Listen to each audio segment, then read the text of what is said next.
All right, all right. Greetings, my friends. Grace, mercy, and peace from him who is and was and is to come. Very soon, I suspect.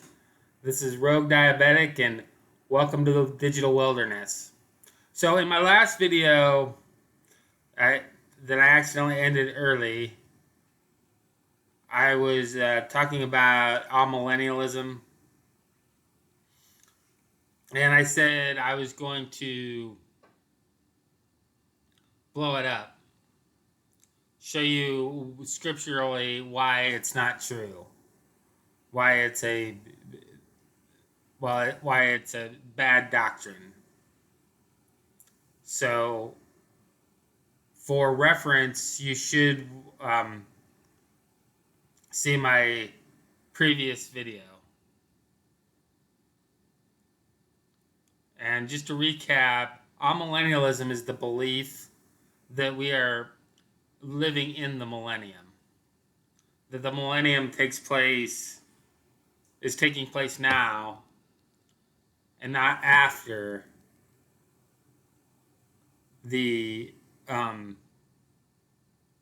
return of Christ. So I'm going to blow that up really quick. The reason I'm going to do that is because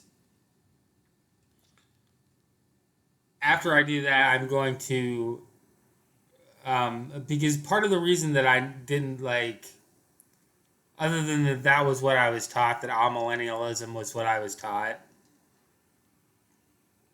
by a man who I respect very much, and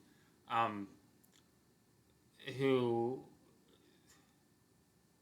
was my catechism teacher when I was growing up, and who is a biblical scholar that I respect. The Other than that, besides that, the reason that one of the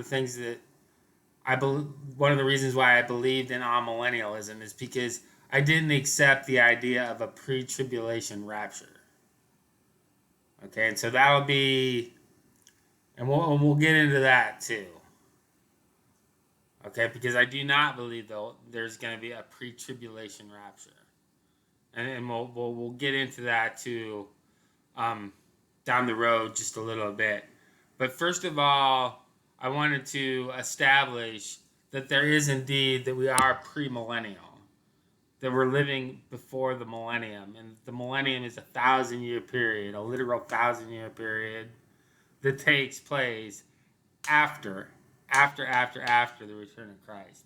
So this is Revelation 19:17 through 21. Then I saw an angel standing in the sun, and he cried with a loud voice, saying to all the birds that fly in the midst of heaven, "Come and gather together for the supper of the great God, that you may eat the flesh of kings, the flesh of captains, the flesh of mighty men, the flesh of horses and of those who sit on them, and the flesh of all people, free and slave, both small and great."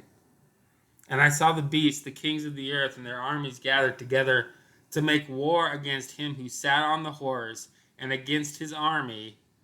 Then the beast was captured, and with him the false prophet, who worked signs in his presence, by which he deceived those who received the mark of the beast and those who worshipped his image. These two were cast alive into the lake of fire burning with brimstone, and the rest were killed with the sword which proceeded from the mouth of him who sat on the horse, and all the birds were filled with their flesh. So the one who sits on the horse, who kills the beast with a sword proceeding from his mouth, is Jesus. So now we'll take a look at chapter 20. Then I saw an angel coming down from heaven, having the key to the bottomless pit and a great chain in his hand. He laid hold of the dragon, that serpent of old, who is the devil and Satan, and bound him for 1,000 years. And he cast him into the bottomless pit and shut him up and set a seal on him, so that he should deceive the nations no more, till the 1,000 years were finished. But after these things he must be released for a little while.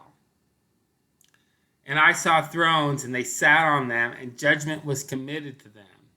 Then I saw the souls of those who had been beheaded for their witness to Jesus and for the word of God, who had not worshipped the beast or his image, and had not received his mark on their foreheads or on their hands, and they lived and reigned with Christ for 1,000 years.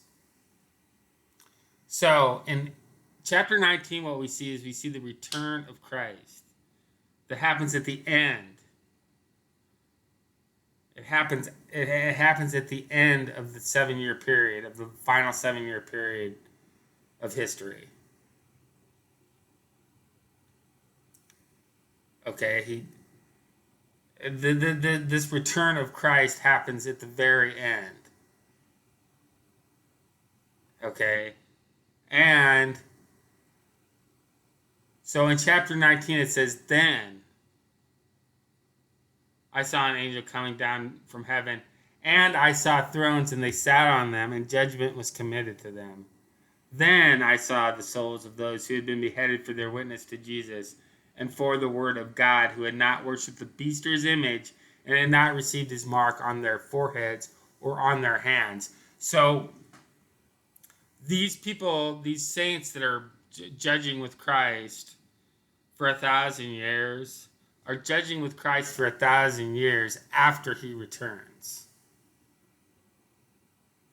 So that you have to do serious mental gymnastics to put the millennium running concurrently with the period of time from the time that Christ ascends to heaven and the time that he returns. Okay. Now, like I said, the reason that I had believed that is because many people who hold to a premillennial point of view also hold to a pre-tribulation rapture. So in the next video, we'll talk about why that can't be either. Okay? The millennium comes after the return of Christ. And the rapture comes at the return of Christ. And I'll show you the scriptures that support that too. So like, share, subscribe. I'm out.